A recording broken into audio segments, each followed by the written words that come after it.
benn bi mooy diggante président Bassirou Diomaye Faye ak président Ousmane Sonko politiquement seen taxawaay ñoom ñaar ak jafe-jafe yi ñu wax ne am na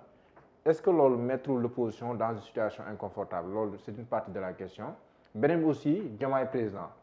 ak Mimi Touré mi nga xam te ni mu ngay jël sax ñoo xam ne nii APR lañ bokkoon wala jege woon na APR ay maire yu demee noonu ndax loolu tamit bokkul si lii de affaiblir APR bu ñu xoolee lettre bi nga xam te nii bindoon leen ko seen note bi ngeen bindoon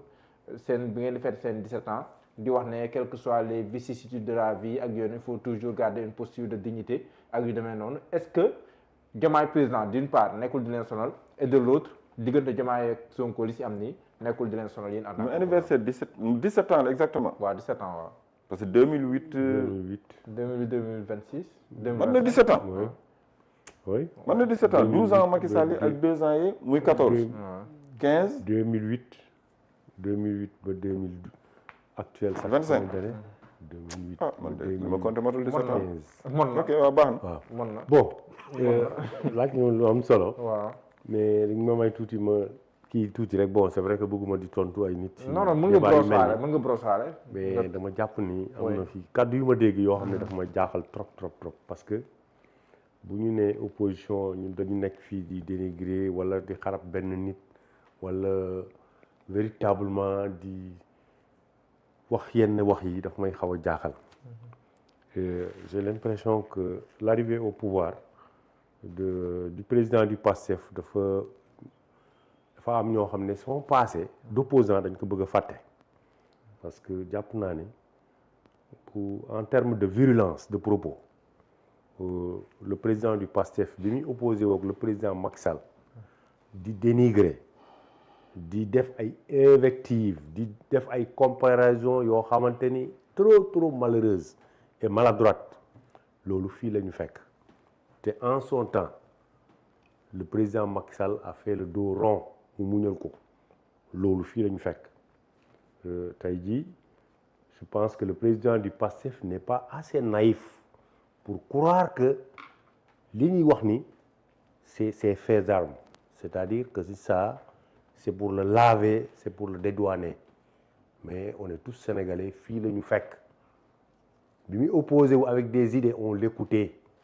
bi mu bindee son livre solution on l'a lu pour le comprendre parce qu'on pensait que véritablement il était là avec une opposition bi nga xam ne une république sérieuse moom lay xaar quelqu'un qui est une force de proposition mais il a changé de fusil d'épaule en 2021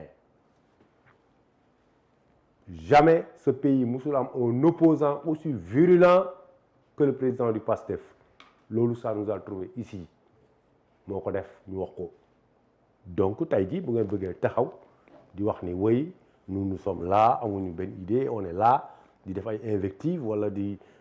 opposer wu pour le critiquer on n'a rien contre lui c'est le premier ministre de la République c'est un citoyen sénégalais qui est sorti de l'école de la République qui est parti de rien qui a une ambition qui a un parcours que nous respectons mais vouloir en faire quelqu'un boo xam ne il est sorti des cuisses de Jupiter en tant que premier ministre en tant qu'opposant il s'est battu on l'a vu fii lañ fekk mais def na fi tamit loo xam ne mën nañ ko wax duut ci baaraam moo fi ne président Macky Sall dañ koy daggati ni Samuel Doe pour qui connaît Samuel Doe propos mënul violent à ce propos ñun souhaité wuñu ko loolu moom le président du PASTEF te duñ ko wax te am na kaddu yoo xamante ne tey jii le contexte est très mal placé parce que c'est des gens de PASTEF ñooy toog fii di wax sur des plateaux de télé à l'endroit du président de la République président de tous les Sénégalais nous ne sommes pas avec lui bokkuñu conviction nous ne sommes pas dans son parti mais nous sommes quand même d'avis que nous sommes des républicains et tout ce qui touche la République concernant le président de la République ñun am na kaddu yoo xam ne duñ ko wax te duñ ko def duñu toog fu ñu koy waxee tey jii c'est des gens du PASTEF proches du président du PASTEF qui le disent et leer na ma ni wóor na yàlla bés bu le président du PASTEF monsieur Ousmane Sonko taxawee fii mu ne que ça cesse ça va cesser te moom moo fi taxawoon mu ne liñ koy saaga le président de la République bu bëggee mu dàkk tey jii nag c'est le contraire et véritablement on assiste en tant que spectateur avec beaucoup de désolation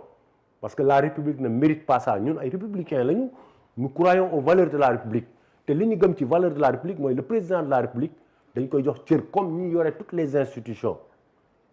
rares et très rares sont parmi nos camarades yi nga xam ne leur langue a fourché sur les plateaux ñu téye leen pour des propos yoo xamante ni la République a jugé que ni ñun sax nous avons jugé que ni c'était trop mais ils étaient excusables mais quand même en tant qu'opposant tey le PASTEF n'est pas habilité à donner des leçons de bonne conduite wala de propos policiers très polis par rapport à la République parce que ñoom noonu la ñu opposé woo woon te le président du PASTEF bi mu taxawee mu ne Macky rapport de force la def il a utilisé un rapport de force tant verbal que donné de sa personne il s'est sacrifié pour sa personne mu osé affronter les forces de l'ordre avec des propos yoo xam ne benn citoyen sénégalais ñemewu ko woon vous avez parlé de on l'a interdit d'aller à la mosquée ce jour-là lu mu waxul policiers yi amut ça il l'a dit ça un républicain ne l'aurait pas fait cette témérité là ban opposant moo ko fi amoon oh xam nga nag aussi ñun ñëpp ay sénégalais la ñu c'est pas parce que il est au pouvoir wala ils ont des sucettes à donner que les gens vont être là à dire des choses yoo xamante ni c'est pour les blanchir défendez-les parlez de leur bilan ñun c'est ce que nous faisons cette opposition là tey nous avons posé le débat économique sur les sujets de l'heure l'APR fait des communiqués allant dans ce sens di wax ci loolu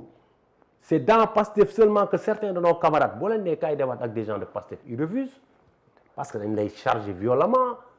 vous permettez de nous dire que nous devons raser les murs au nom de quoi nous n'avons pas honte ce parti-là c'est des gens dignes le président Macky Sall avait une vision il a imposé sa vision il s'est battu mu jël le pays là mu def des réalisations concrètes et concordantes et tey jii l'APR est un parti très attractif en témoignent des gens ñi nga xam ne des citoyens sénégalais nga xam ne qui n'ont jamais fait de la politique des citoyens sénégalais yi nga xamante ni véritablement ils ont couru et tey jii ils ont fait la comparaison quand hier des étudiants regrettent à ce qu'ils avaient fait en son temps oui vous parlez de l'université mais qu'est-ce qui s'est passé lorsqu'on brûlait l'université lan lañ doon way ils chantaient Sonko ça fii la ñu fekk soyons sérieux dans ce pays-là yéen gënu leen ñu nekk patriote je vous ai entendu Samba Tall parler de patriotisme mais gën leen ñu bëgg a dëkk bi nous ne souhaitons pas que ce régime-là échoue nous souhaitons que ni la continuité le président Macky Sall ñoom li mu fi bàyyi comme bilan que ces gens-là puissent le faire au nom de l'intérêt du Sénégal mais nous ne sommes pas là à chanter que na gaal gi këppoo parce que bu këppoo ñun duñu mucc du ngeen mucc duñu mucc ce pays-là nous l'aimons on ne peut pas diaboliser le président Macky Sall à ce point il n'a pas tout fait mais il a au moins un bilan s'agissant nag de ce qui se passe entre eux véritablement ñun man li ma ci wax moo di que ni Sonko mooy Diomaye c'est ce qui nous a fait croire moo ko wax te le président Sonko na assumé ce choix-là c'est un choix cornélien moo ko réfléchir assumer ko désigner ko comme quelqu'un boo xam ne il était présidentiable l'un des plus sûrs que eux ki nga xam ne am na ci moom confiance en témoigne ñi nga xam ne ñoo nekkoon ak ñoom donc tey jii bu ñu leen gisee ñuy xuloo duñ ci kontaan dañ leen ne nañ juboo na ko tette na ko womat ba 2029 ñu def mos dem ñu dem seen yoon ñu daanandoo mais bu ñu fi taxaw tey jii mu bëgg a démarquer wu par rapport à lui parce que nit ki mënoo ko jël tànn ko lu toll ni yor réew ngeen taxaw fii ngeen gëmloo ñu slogan wu Sonko mooy Diomaye mooy Sonko ngeen battre campagne ci loolu ngeen jël réew mi 54% de Sénégalais jox leen réew mi ngeen gagné 102e tour on vous félicite c'est bien tout ça mais nag bu ngeen dem tey jii ba nii bëgg a décevoir sax ñi leen voté mais Sénégalais donc cette crise là cette pseudo crise parce que dañuy ne sax pseudo crise la parce que bu taxawee assemblée mu ne way lui il travaille pour le Sénégal il ne travaille pas pour Diomaye loolu yëpp c'est bien beau mais tey jii il doit avoir bon dos parce que moo fi indi lii yëpp moo leen fi indi c'est lui qui s'est battu c'est lui qui s'est sacrifié bravo à lui moo leen indi ba fii mais qu'il assume Diomaye mooy Sonko mooy Diomaye nañu assumer ce régime là na assumer ce bilan là et en 2029 ñu yóbbu leen ardo ñu génne leen dans ce pays là. yéen sonal leen yéen opposition bi. non ñun sonaluñu xam nga partout tamit la politique am na ses réalités. Il y a des résidus, il y a des brebis galeuses am na ñoo xam ne gaar la rek ñenn ñi dañuy wàcc di yéeg. mais véritablement cette coalition bi nga xam ne mi ngi napp si yéen de sonal leen. non bon sonaluñu gisaguñu effet yi ñu sonale parce que déjà mënuñu évaluer. mais ce qui est évident mooy nous avons beaucoup de maires qui sont avec nous. ak d'autres responsables yoo xamante ne tey jii ñu ngi sont dans le parti. te le parti est très dynamique tey jii. ñun daal loolu la ñu gis. d'accord amul inquiétude Samba. oui lan ngay réagir par rapport ak li nga Bokar wax